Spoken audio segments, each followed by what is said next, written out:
sacred harmony, where the soul speaks and healing is holy.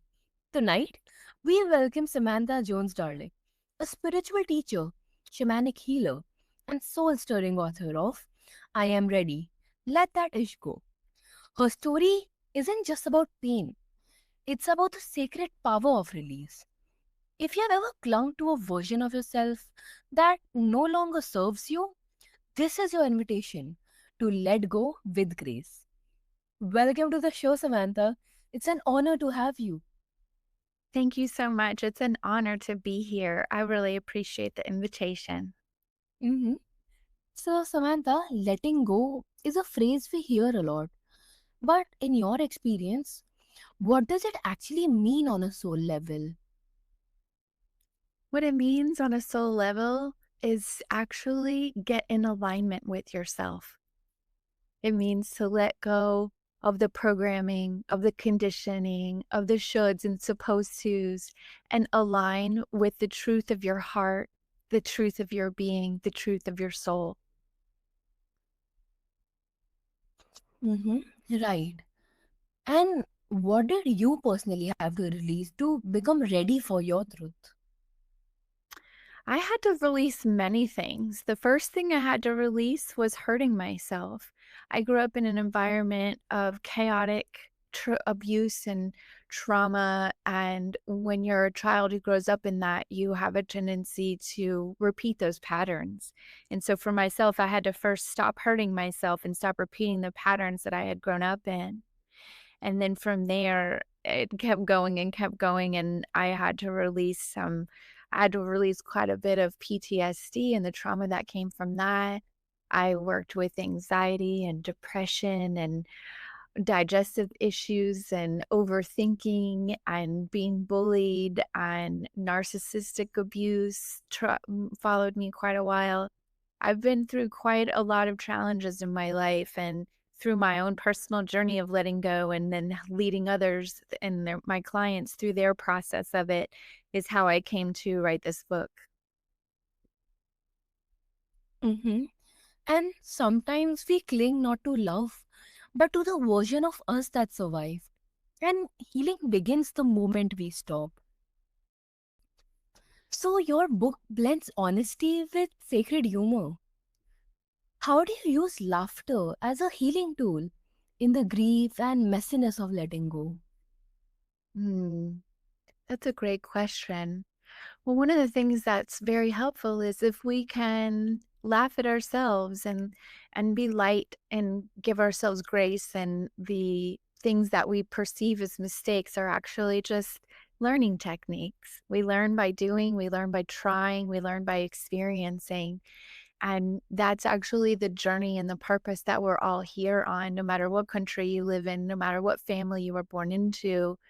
Your purpose is to learn through experience and to grow through trial and to expand your wisdom through loss and fear and grief. And that's how we actually open our hearts to more of the journey of earth, is by being present for all of the emotions, not just the happiness, but also the darkness, not just the light, but the heaviness as well. hmm Absolutely. Is there a moment for your own journey that felt absurd, painful, and viewing money in hindsight? Well, to be honest, I could categorize my life in that way. I'm joking, but yeah, I've had quite a lot of painful moments, as I mentioned before, my childhood was quite dark, and my basically my life up until I turned 41 and I started on this healing journey to rid myself of everything that didn't resonate with my soul anymore, was an exercise in what not to do, what to let go of. And so it was really, bad relationships. It was not having boundaries. It was not being able to speak my truth. It was not trusting myself. It was doing what was expected of me rather than what I really wanted to do. There were so many ways that we as humans are conditioned and programmed and put upon by the world outside of us, that the very first thing that we need to learn is how to let go of the outside voices and connect to your heart and follow what your instincts say and what your dreams want to be made into. Mm-hmm. And laughter can be holy. It cracks open the wall around our heart and lets light inside. It really does. And that's actually one of the medicines that's often prescribed, and it's in this book, and it talks about having, spending time with laughter and spending time with lightness and spending time and creativity and playfulness, because the more that we are in the mode of playfulness and the more that we are doing creation and making the lives that we want, just through little moments. What breakfast did you have today? Where did you go for a walk? What did you share? What did you make? What did you wear? How did you express yourself? When we can get into those moments in a playfulness with light and with humor and fun, that's when we can really get into the true healing and the true purpose of what we're here to do, because so many of us get caught up in the darkness of the healing, and we do overlook the laughter and the joy and the connection that we are aiming for by going through the darkness. Mm-hmm. 100%. And many people are terrified of change, even when it's necessary. How can we learn to welcome it rather than resist it? Well, that's a great question. And it's also a hard one, because we're programmed and conditioned and manipulated really by so many stories and by the things that happen to us as a culture, when we're young, that and especially now with social media, everything in the world is programming us to attach and to hold on and to obsess and to cling to things. And so it is an act of loving rebellion to get into the mode of letting go. It is an act of loving rebellion to listen to your heart and to follow your own path. And it can be quite difficult to get started. But once you do and you start letting go of what isn't working and you start connecting to what is working, that's when you start lighting your own flame and feeling your own fire burn higher. And that's when you start walking your own path. And that's when you can really get into living the life that you came here to live. Mm-hmm. Definitely. And what gentle practices or rituals do you offer to help ease people into transformation? Well, the first thing that we want to do is we want to get grounded. And being grounded is more than just putting our bare feet on the earth. Being grounded means that you can respond to life rather than react to it. Being grounded means that you can be discerning. And being grounded means that you can speak your truth without being in fear. And so the first thing that we want to do is get there. And to get grounded is very simple. It can take a few deep breaths. It can take some hands under running water. It can take just a couple little hops to shake out the anxiety. There's so many things you can do, and many of them are in the book that I've written, I Am Ready. And when we get into them and we start using them throughout the day, we realize that it's really more of an ongoing practice of being gentle, an ongoing practice of staying grounded. And that's what gives us the foundation to walk with confidence rather than react with chaos. Mm-hmm. Yeah. And resistance often feels safe, but softness is where the soul finally breathes. Yes, exactly. Yeah, resistance is, and we can say resistance is the fight, right?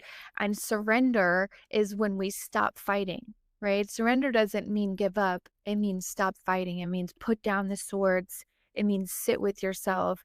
It means allow what is to be and stop fighting the truth of what's happening and just be in it. And when we can master that surrender to just be in it and let go of the fight, that's when the winds of change come in to propel us into the next chapter with ease. Right. And as a shamanic healer, how do you guide others through releasing ancestral or energetic burdens that don't belong to them? That's a great question. So the first thing that we want to do is we need to sit with the feelings. And so that's the first thing we do, and we unpack them, and I hold space for them in a safe container where they can share everything that they're feeling and get it all off of their chest and bring it all out of their body, because that's the first thing that needs to happen. We need to say what happened to us in a safe container, because trauma isn't actually the thing that happened to you. It's the moments afterwards where you had no one safe to share it with and you felt alone in the experience. And so that's the first thing, is we have to give ourselves, either through listening to ourselves or asking for help for another, listen to what happened to me. Let me share my pain. And in that moment, we have begun the healing and we have begun the letting go. Mm-hmm. 100%. And how can someone tell the difference between what is theirs and what they're just carrying for others? That one can be kind of hard, because if you're empathic and you're picking up the emotions of others, many times it can feel like they're yours. What I have noticed in my personal experience of that, because I am very empathic as a healer, is that when I find myself saying, I don't even know what's going on. Where did this emotion come from? Why am I feeling like this? And really, you can feel it, but you have no idea where it came from. That's generally the clue that it's not yours. And in that moment, once it's in your body, what it needs you to do, what your job is to feel it, right? If it's anger, be angry for a minute and allow the anger to pass through you. If it's sadness, cry it out, allow it to pass through you. If it's exhaustion, take a nap, allow it to pass through you, right? So whether it's yours or someone else's, you can practice understanding that by allowing the feelings to pass through you. And the quicker they pass through, the more you'll understand which one is yours and which one is somebody else's. And it's sacred work to release not just the weight, but the origin of that weight. Yes, it is. Yes, it is. And that's actually, the hardest part to get to, is where is the core of this starting, because many times my clients, they come to me for a recent thing that happened, and they start telling me, oh, my mother died last year and I can't cry. I'm stuck. I don't understand. And 99% of the time, it's actually not the most recent trauma that they've experienced that's holding them back, but something from a very long time ago that's been waiting for years. And every time they've had a moment to cry and they pushed it away, just like they did the first time, they stay in that loop and stay in that loop and stay in that loop. And so it's a lot of times just sitting with what you're feeling and going back to the first time you felt that. When did I first feel stuck? What happened and what shut me down? Why do I not feel safe in this experience to share it? Why do I not feel safe to cry? Right? We need to look at the core, the very beginning of the first time that that happened, to find out really where the healing needs to be. Mm-hmm. Makes sense. And what message do you have for someone who feels like they've held on too long, that it's too late to begin again? Oh, well, that's just an outside programming you need to let go of right now, because there is no too late for anything ever. It's right whenever the perfect time is when you are ready. Do not push yourself because someone else expects you to be ready before you are. Do not push yourself because you think you need to be ready.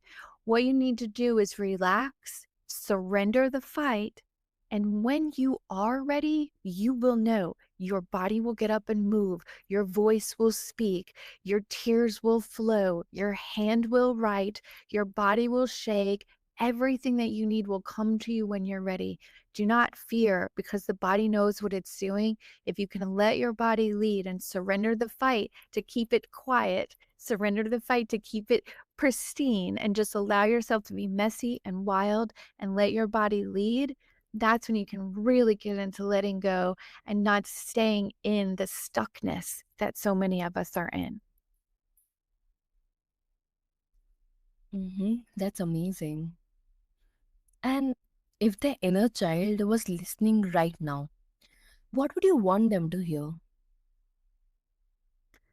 I would want them to hear, listen to your heart, listen to your heart, trust your heart. It knows the way, and that's the only voice that you need to listen to. Mm-hmm. And it's never say, I'm ready. Perfect, not fearless, just ready. That's right.